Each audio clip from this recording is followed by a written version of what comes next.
দেবদাস, ভারতীয় রেলের দয়াতে 5 ঘন্টা হাতে পেলাম, আর ওকে দেখ চুপচাপ নদীর পাড়ে দাঁড়িয়ে সময়টা জলে ফেলছে। এটা ভালো হচ্ছে বল?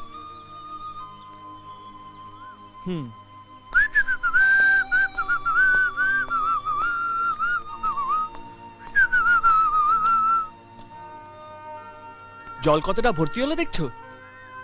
যখন আসি তখন জল অনেক কম ছিল। তোমার চোখের জলে ভর্তি করলে নাকি? তুমি আমায় ওভাবে মন্দিরে নিয়ে গেলে কেন? চাপ বাবা, তুমি তো আমাকে বললে যদি কাউকে সারা জীবন সুখী করতে চাও তাহলে তাকে ওইভাবে মন্দিরে নিয়ে যেতে হয়। ভগবানের আসনে বসিয়ে প্রার্থনা করলে তার জীবনে আর কোনো দুঃখ থাকবে না। আমি তোমার আর ভগবানের দুজন ইচ্ছেটাই পূর্ণ করলাম। তারপরেও তুমি ব্ল্যাক এন্ড হোয়াইট বাংলা ছবির নায়িকাদের মতন করুণ মুখ করে দাঁড়িয়ে আছো। আমায় তুমি একটু একা থাকতে দেবে প্লিজ? ওকে।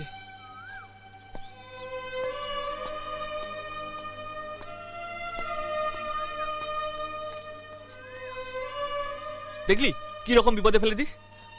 বললি ওকে ওরকম ভাবে মন্দিরে নিয়ে যেতে, এখন রেগে গেছে।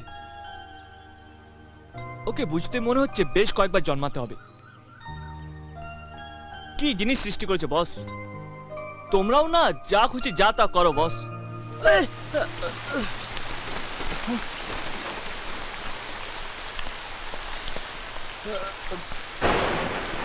বৃষ্টি পড়ছে।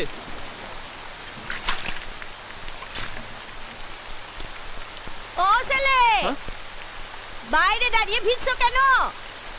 ভিতরে এসে দাঁড়াও না। আমরা? হ্যাঁ, ভিতরে এসে দাঁড়াও। ওকে। বৃষ্টিতে ভিজে যদি তোমার জ্বর হয় তাহলে তোমার বাবা আমাকে গুলি করে মারবে। সাংঘাতিক টিপো না।